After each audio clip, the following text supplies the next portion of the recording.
Lead story today on CVM TV. The Energy Minister, Daryl Vaz, held court at a press conference earlier on this Wednesday where he made some startling revelations, including this one. The Jamaica Public Service Company, according to his words, may not have passed on the full benefit of the break it got on the special consumption tax from the government when it was putting together the light bills for the July to August cycle. You'll hear the numbers involved as well as hear the best bits from the minister's conversation with journalists earlier on this Wednesday. This JPS issue just going deeper and deeper by the day. And I know you want to hear about it because you just want to know how come you've been asked to shell out so much for your light bills for this most recent cycle. So let's crack on with lead story on CVM TV today.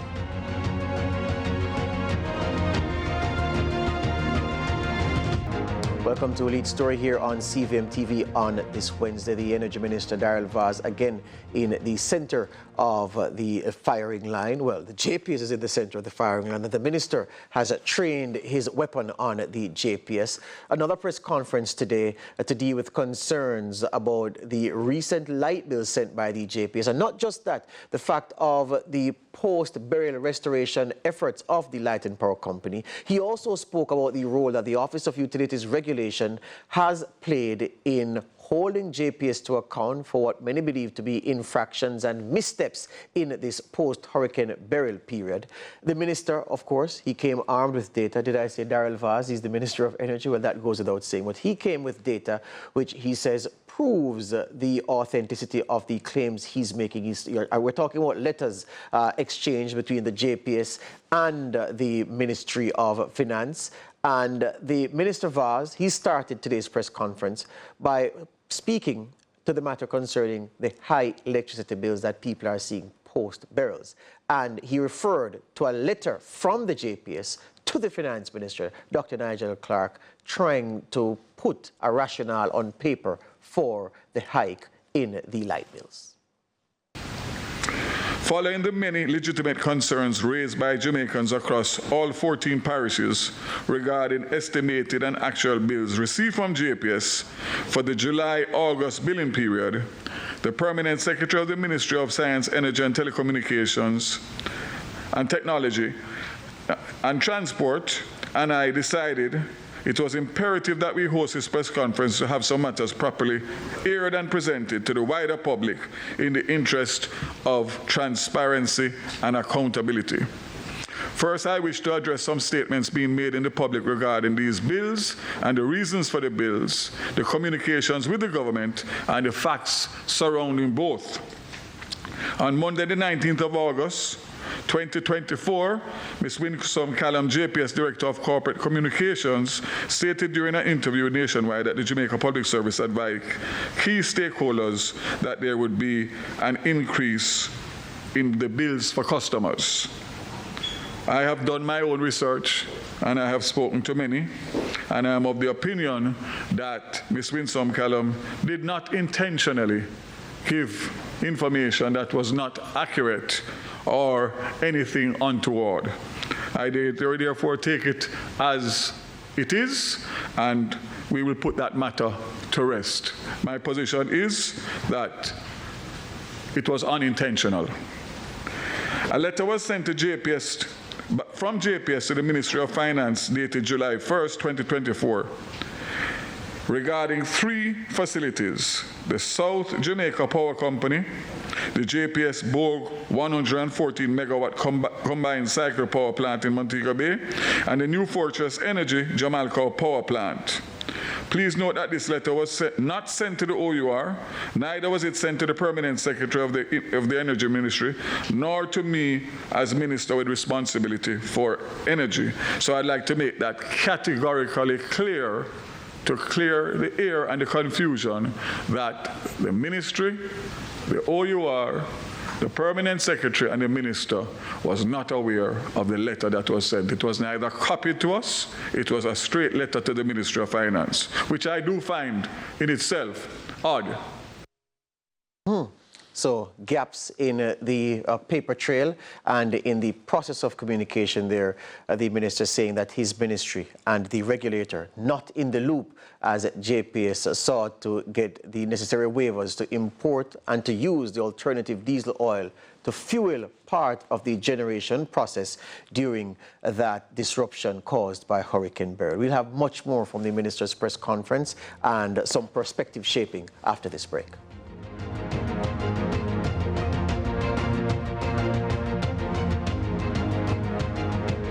Welcome back to a lead story here. So here's the thing. I'm going to have to lift a lot more than I envisaged. So here's the thing. Again, one of the contentions around this issue is the JPS initiated communication with the Ministry of Finance to get a reduction or waiver of the special consumption tax applied to alternative diesel oil, ADO, which it was preparing to use to generate electricity, given that LNG, which it usually uses to generate electricity, would not be available in the immediate period before Beryl and immediately after Beryl, because the supplier of LNG, New Fortress Energy, had to dismantle its installations for the incoming storm. So because of that, JPS made the preemptive move to write to the Finance Ministry to say, listen, either you waive or reduce the SCT so we can import this very much more expensive alternative diesel oil, of course, when you compare it to LNG,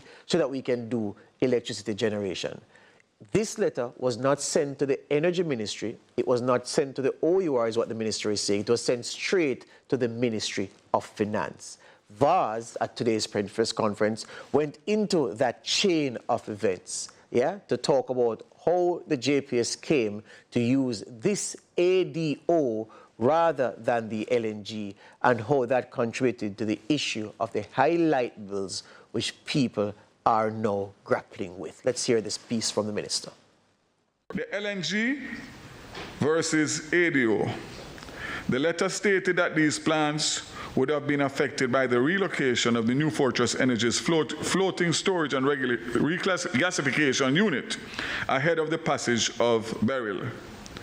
The relocation to avoid the storm damage, the FSRU was decommissioned on July 1st, 2024 at approximately 1 p.m. Following checks made by the ministry, the FSRU was recommissioned on July 6, 2024 at 9 p.m. So if we take it as 5 days. Very important information. Using this information, this means that the South Jamaica Power Company would have had access to LNG as of this July 6, 2024. The same for the NFE Jamalco Power Plant, which JPS stated in their letter was unable to switch to ADO and therefore was unable to supply energy until the FSRU was back in operation. The July 1st letter also stated that the JPS Bogue Power Plant in Montego Bay had 5 days of stored LNG at the plant and would need to switch to ADO upon exhausting the stored fuel. Again, bear in mind that FSRU was out of use for 5 days at best. The only plant that would have used ADO would have been the South Jamaica Power Company for a period of 5 days at a worst case. Very interesting there. So let me see if I can zero in on a couple of things. One, well, in case you're wondering what an FSRU is, it simply means floating storage and regasification unit. So that's the physical barge, if you want to call it, that the LNG comes from. So that was taken offline because of the pending arrival of Hurricane Beryl. That's one. Two, the letters exchanged between the JPS and the Finance Ministry, a reasonable person would come away after reading that letter thinking that JPS wanted to use the alternative diesel oil, which is more expensive and which it requested either a waiver of the SCT on or a reduction of the SCT. It wanted that because there was no source of LNG other than from the floating storage and regasification unit, the FSRU. So it wanted the ministry to allow them to import this alternative diesel oil. Vaz said today at the press conference that actually the Bogue plant in Manchester had, in Montego Bay, had 5 days of LNG in storage. So the JPS, even as New Fortress took their facility offline, the FSRU, could have leaned on the Bogue unit for LNG in this period rather than have to turn to the alternative diesel oil. That's the, I can't think of a better interpretation of that. That's two. The other thing is this. If it is that the JPS wrote to the finance minister saying, look, give us access to alternative diesel oil at this lower SCT, why is it then that the Ministry of Finance was put in the position of believing that alternative diesel oil was the only game in town, that no other fuel existed, and the JPS had to get this and get it at a significantly reduced SCT, or else they wouldn't be able to meet their power generation obligations? That's also a question for the JPS to answer. And there's another point there concerning what the JPS said to the public. The JPS said, look, we used this alternative diesel oil in calculating your electricity bills. An electricity bill is sent on a 30-day usage cycle. The JPS here on this program and elsewhere said the alternative diesel oil was used for 7 days in that 30-day cycle. Vaz is saying something is wrong with that because the floating gasification and floating storage and regasification unit was only out for 5 days. So where the other 2 days come from? The JPS said we used alternative diesel oil for 7 days because the LNG thing was down. Minister Vaz is telling us, well, the LNG thing was only down for 5 days. So how is it that the JPS said we used alternative diesel for 7 days? These are questions the company needs to answer. Yeah? We'll pick up with Minister Vaz after this break.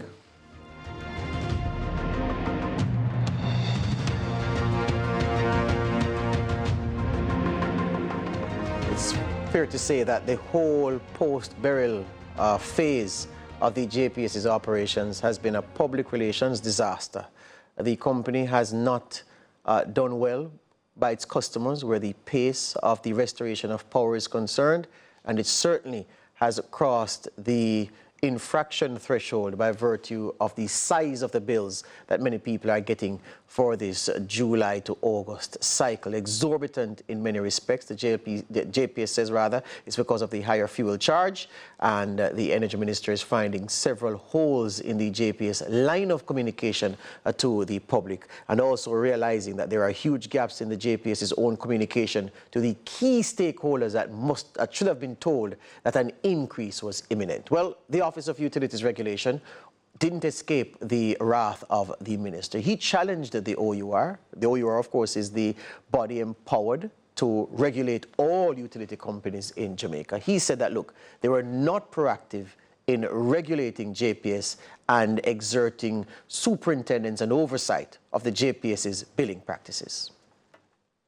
Move to the billion exchange rate. The billion exchange rate moved from 0.8% or $1.23 between July and August 2024. Month over month, this is not the largest increase for the April to August period. In May 2024, the billion exchange rate jumped from $2.23 or 14%. In other words, the month-to-month impact of the exchange rate is not as severe as JPS is attempting to have customers believe, and therefore will not have such a dramatic impact on their current bills when compared to their previous bills. So the issue of what are the factors in a light bill that cause the final price to spike. Minister Vaz neutralizing the argument about exchange rate influence on the light bill, saying the movement in the exchange rate, the depreciation in the Jamaican dollar relative to the US dollar was almost negligible, less than 1%. So it could not have contributed to a spike in the light bills that many customers saw. The issue of the fuel charge is the central and most important issue, because he also went on to speak further about the methodology used by the JPS to arrive at the bills that customers got for the July to August cycle. It raised concerns for me as minister as to why the OUR did not investigate the cause for such an anomaly in the fuel rate provided by JPS, bearing in mind that no information has been provided to suggest that JPS had to operate using ADO for fuel for a prolonged period of time, given that the supply was disrupted for 5 days, and that based on communications from JPS, only one plant would have been utilizing ADO for the period of disruption. These are questions that must be addressed and factors that raise great concern for me as minister and for the government and, of course, all well-thinking Jamaicans regarding the billing practices of the JPS and the level of oversight being provided by OUR to protect customers. Again, I want you to understand what is happening here. JPS's power generation is fueled under normal circumstances by liquefied natural gas, LNG, which is cheaper than most of the other sources of fuel used to generate electricity on the market. Alternative diesel oil, ADO, is very expensive compared to LNG. Because of that, and because the government wants to use a cleaner and, of course, a cheaper source of energy, so that the bills that you and I pay can be cheaper. If the source of energy is cheaper, then the final bill must be cheaper relative to something else. They placed an almost prohibitive special consumption tax on alternative diesel oil to dissuade the JPS from using that. The JPS said in this emergency burial situation, it had to lean on ADO, and so it asked the Ministry of Finance to either waive the SCT or reduce it. The ministry did, reduced it from $44, you've heard this several times before, from $44 to $4 and change per litre. That was a 91% decrease in what the JPS would usually pay for SCT on the importation of alternative diesel oil. The facts are, those savings don't appear to have been passed on to the consumer. Rather, after getting a 91% break on the tax paid on alternative diesel oil, using the same alternative diesel oil in the power generation process, the JPS went on and raised light bills by between 30 and in excess of 100%.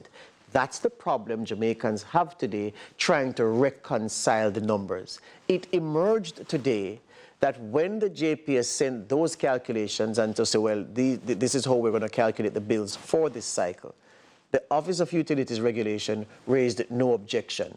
No, that has to be called into question to say, well, did the OUR approve this methodology, approve the figures used, despite the obvious distortionary impact it would have on the final bills paid by customers? That's the central issue, and there are so many questions for the OUR to answer, and I don't know how many more days the OUR needs to hunker down to fashion questions of a kind, fashion answers rather of a kind, to answer the many questions. Were you asleep at the wheel? How could you approve a pricing and a bill calculation methodology that ultimately has stiffed Jamaicans right across the customer range in the, under the JPS banner? That is one of the most important questions for the OUR today. So the minister, you've heard him before, speak about the legislative changes that are coming for the Office of Utilities Regulation and for the JPS itself. Remember, the JPS's license expires in 2027.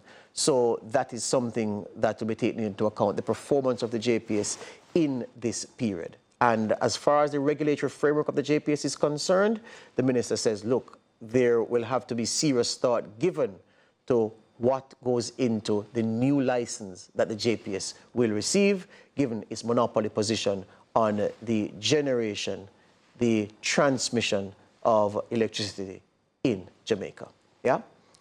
The fact of the matter is, and maybe I'll have to do an extended version of George's take here, because where we are, we're not in a good place. The figures, some of the information provided by the Energy Ministry today suggests that the amount by which light bills should perhaps have been increased, yes, is about 6%. It's about 6%. When you account for the inclusion of the more expensive alternative diesel oil for a portion of the 30-day billing cycle that determines how much you pay for your electricity bills. He's saying that Petrojam's calculations show that you should have had a 6% increase in light bills. What you instead got from the JPS were increases of at least 30% and as much as 100+% in the light bills. The JPS and the OUR each need to be made to answer how come.